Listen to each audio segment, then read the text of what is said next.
सम्माननीय अध्यक्ष महोदय, यद्यपि मैले समयको हिसाबले 15 मिनट भनिसकेपछि अर्को एकजना साथीले पनि मान्यज्यूले मलाई समय दिनुभएको छ, त्यसमा ध्यान दिनु नै हुनेछ। सम्माननीय अध्यक्ष महोदय, नेपाली जनताले 7 दशकभन्दा बढी लामो सङ्घर्ष गरेर, बलिदानीपूर्ण सङ्घर्ष गरेर नेपालमा ठूलो ऐतिहासिक राजनीतिक परिवर्तन हासिल गर्यौं र त्यसलाई हामीले नेपालको संविधानमा नेपाली जनताका प्रतिनिधिहरूले आफ्नो सार्वभौम अधिकारको प्रयोग गरेर संस्थागत गर्यौं र नयाँ संविधान निर्माणको प्रक्रिया पछि संविधान क्रियान्वयनको प्रक्रिया अगाडि बढायौं। वास्तवमा नेपालका सबै लोकतन्त्रवादी शक्तिहरूको लागि एउटा गर्वको विषय रह्यो कि नेपालमा नेपाली जनताले 6 दशकभन्दा बढी सङ्घर्ष गरेर एउटा नयाँ मोडेलको लोकतन्त्र, परम्परागत संसदीय गणतन्त्र भन्दा उन्नत प्रकारको समाजवाद उन्मुख समावेशी लोकतन्त्र स्थापित गरे। राजनीतिक प्रणालीको हिसाबले संघीय लोकतान्त्रिक गणतन्त्र र सामाजिक सार्थत्वको हिसाबले समाजवाद उन्मुख समावेशी लोकतन्त्र स्थापित गरियो। त्यो सबै लोकतन्त्रवादीहरूको लागि गर्वको विषय हो र नेपाली कम्युनिस्टहरूको लागि भने अझ गर्वका अतिरिक्त ऐतिहासिक अवसर प्राप्त भयो। आफैले निर्माण गरेको संविधान, आफैले जारी गरेको संविधान, त्यो संविधान कार्यान्वयनको प्रक्रिया अन्तर्गत निर्वाचनमा गएपछि नेपाली जनताले यो संविधानको कार्यान्वयन गरेर राजनीतिक उपलब्धिहरूलाई सामाजिक आर्थिक क्षेत्रमा रूपान्तरण गर्ने, सामाजिक न्यायसहितको समृद्ध मुलुक बनाउने, समाजवादको आधार तयार पार्ने र समाजवाद निर्माणको दिशातिर अगाडि बढ्ने जनादेश पनि हामीलाई दियो र वास्तवमा नेपालमा शान्तिपूर्ण प्रतिस्पर्धाबाटै संवैधानिक बाटोबाट नै 21औं शताब्दी अनुरूपको नयाँ मोडेलको समाजवाद निर्माण गर्ने ऐतिहासिक अवसर नेपाली कम्युनिस्टहरूलाई प्राप्त भयो र आजको हाम्रो ऐतिहासिक जिम्मेवारी यही संविधानको कार्यान्वयन गरेर सामाजिक आर्थिक रूपान्तरण गर्ने, समाजवादको आधार तयार पार्ने र समाजवादको दिशातिर अगाडि बढ्ने हो। तर सम्माननीय अध्यक्ष महोदय, यद्यपि त्यही संघर्षको परिणाम स्वरूप आज सम्माननीय अध्यक्षज्यू अध्यक्षको त्यो सिटमा आसीन हुनुहुन्छ। म आज यहाँ राष्ट्रिय सभाको यो गरिमामय अधिवेशन बैठकमा बोल्ने अवसरबाट युक्त छु र हामी बोलिराखेका छौं। तर यही 77 साल पुस 5 गते सम्माननीय प्रधानमन्त्री केपी ओलीको नेतृत्वको सरकारले संविधानको ठाडो उल्लङ्घन गरेर नेपालमा संविधानले दिँदै नदिएको अधिकार प्रयोग गरी प्रतिनिधि सभा विघटन गर्ने असंवैधानिक कदम चालियो। यो कदम असंवैधानिक मात्रै होइन, यो अलोकतान्त्रिक हो, यो प्रतिगामी हो र यो स्वेच्छाचारी र निरङ्कुश कदम हो। यसले नेपालमा नेपाली जनताले लडेर ल्याएको उपलब्धिहरूलाई खोज्ने काम गरेको छ, अपहरित गर्ने काम गरेको छ। यो तत्कालको एउटा प्रतिगामी कदम मात्र होइन, यसले समग्र प्रतिबन्धको आधार तयार गर्ने त होइन भन्ने ठूलो आशंका पैदा गरेको छ र हामीले ल्याएको ऐतिहासिक राजनीतिक परिवर्तनमाथि कालो बादल मड्यारिन थालेको छ। तर नेपाली जनताले यसलाई कुनै पनि हालतमा रक्षा गरी छाड्नेछन् भन्ने संकल्प गरेका पनि छन्। म प्रश्नसँग भन्न चाहन्छु सम्माननीय अध्यक्ष महोदय, के यो संवैधानिक छ? कसैले भन्न सक्छ यो संवैधानिक छ?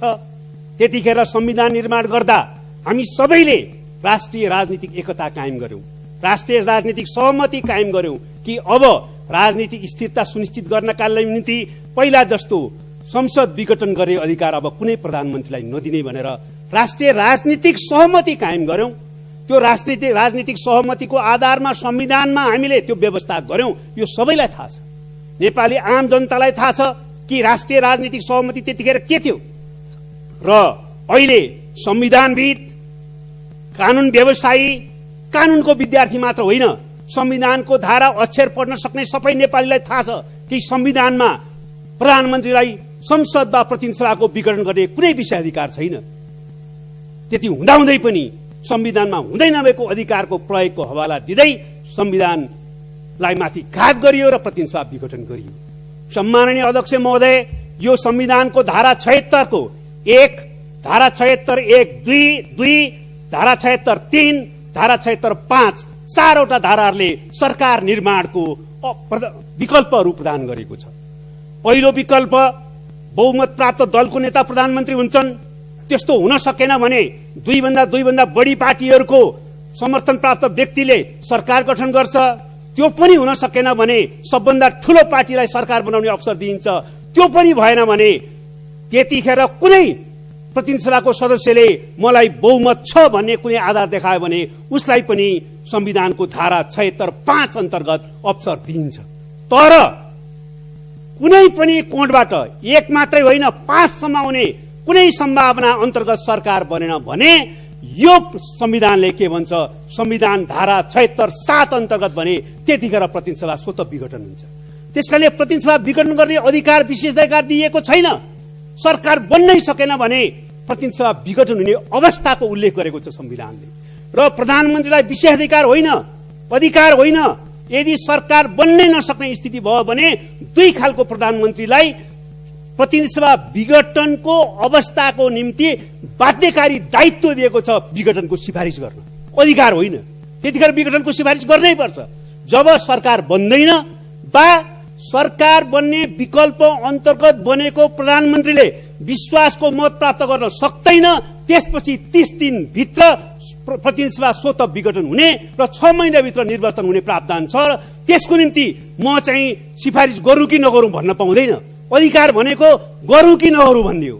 त्यतिखेर प्रतिनिधि सभा स्वतः विघटन हुन्छ। त्यो विघटनको औपचारिकता पूरा गर्नलाई प्रधानमन्त्रीले विघटनको सिफारिस गर्न बाध्यकारी हुन्छ। त्यस कारणले गर्दाखेरि अहिलेको संविधानको धारा 76ले कहीँ कतै संविधानको कुनै धाराले प्रधानमन्त्रीलाई प्रतिनिधि सभा विघटन गर्ने अधिकार दिएको छैन।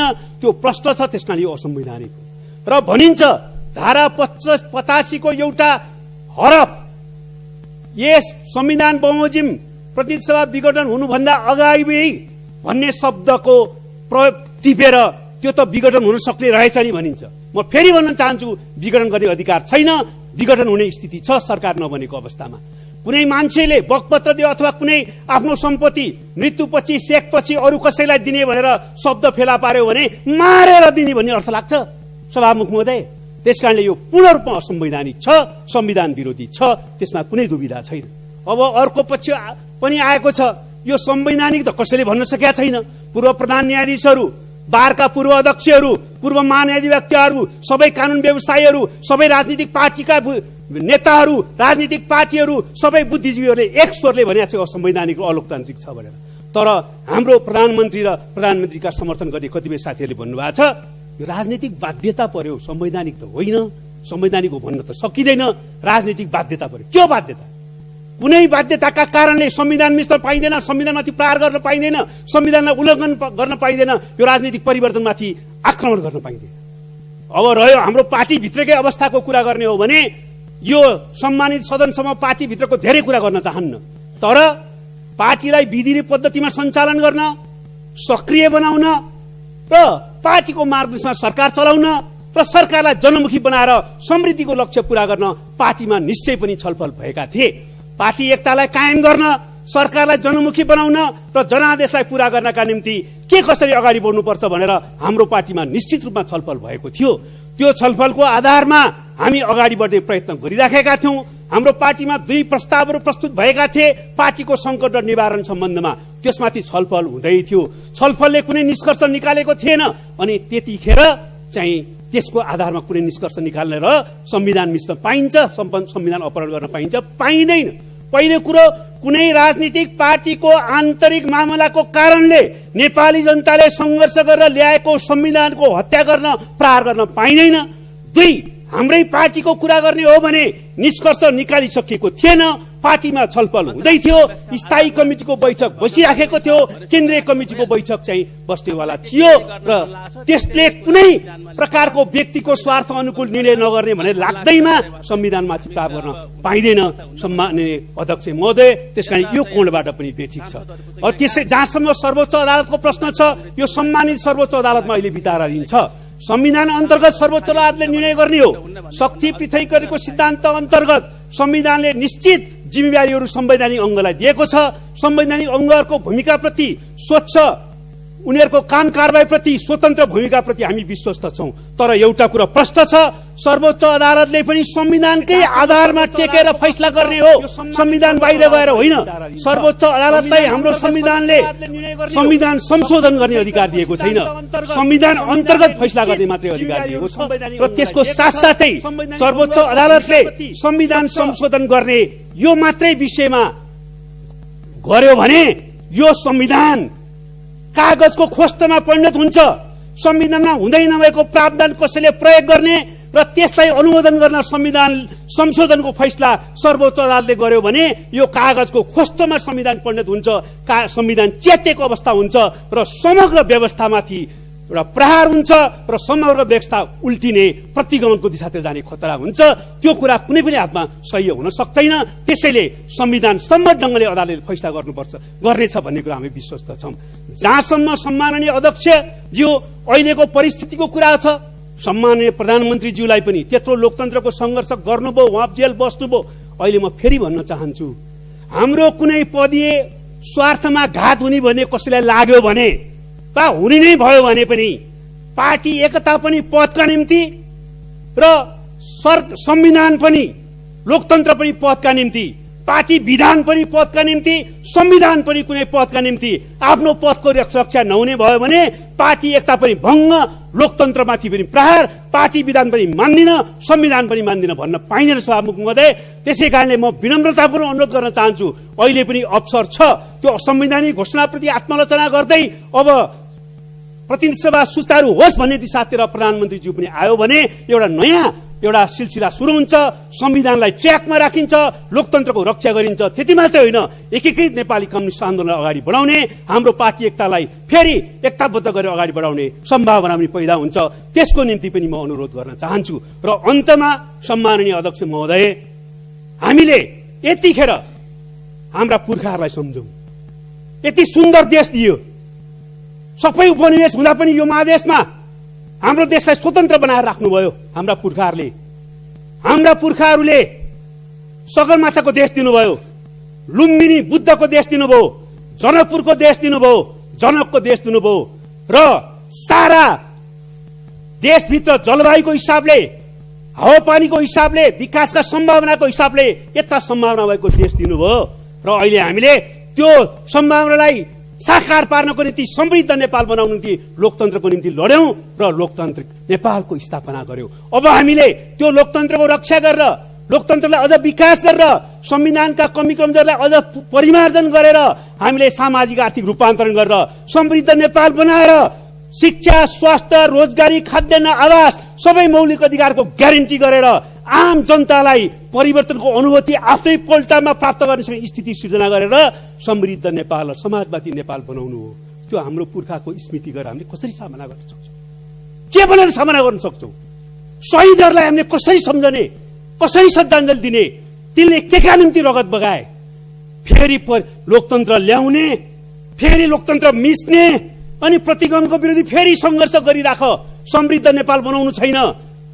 आदिवासी जनजाति, महिला, दलित, अल्पसंख्यक समुदाय, आम शोषित पीडित जनतालाई, पिछडेको जनतालाई जीवन फेर्न समृद्ध नेपाल बनाउने काम गर्नु छैन। फेरि संविधान मिच, लोकतन्त्रको हत्या गर, फेरि प्रतिगमन विरोधी आन्दोलन गर। यसैको निम्ति हो त हामीले संघर्ष गरेको र शहीदहरूले बलिदान दिएको, हाम्रो पुर्खाले यो देश हामीलाई दिएको। त्यसकारणले पुर्खालाई स्मरण गरौं, शहीदहरूलाई स्मरण गरौं, उनीहरूलाई श्रद्धाञ्जली दिँदै राखेर सोचौं। हामी सबैले आत्मालोचक पनि हौं। कुनै एउटा व्यक्तिलाई मात्रै पनि म भन्दिन, राजनीतिक पार्टीहरू, राजनीतिक नेताहरू, हामी सबै आत्मालोचक हौं। हामीले के गरिराखेका छौं? हामी सबैका कमी कमजोरी प्रति पनि हामी आत्मालोचक हौं।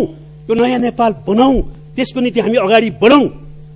तर एकातिर सधैँ प्रतिगमन हुने र प्रतिगमन लडिरहने, जनताको जीवन बर्बाद हुने, जनजीविकाको समस्या त्यस्तै भइरहने, 40 लाख नेपाली श्रमिकहरू विदेशमा बसिरहनु पर्ने, रगत पसिना विदेशी भूमिमा सुहाइरहनु पर्ने र नेपालको राजनीति चाहिँ राजनीति फेरि सत्ताको फोरी खेलो भन्ने स्थिति बनिरहने हो त। यसैले प्रतिगमन होइन, लोकतन्त्रको विकास गरौं, समृद्ध नेपाल बनाऊ। राजनीति फोहोर खेल होइन, राजनीतिलाई सफा गरौं, विचार, सिद्धान्त, राजनीति, नीतिज्ञता, मूल्यको आधारमा अगाडि बढौं। त्यसको निम्ति म सबैलाई अपिल गर्दै बिदा हुन्छु। धन्यवाद। स्वाभाविक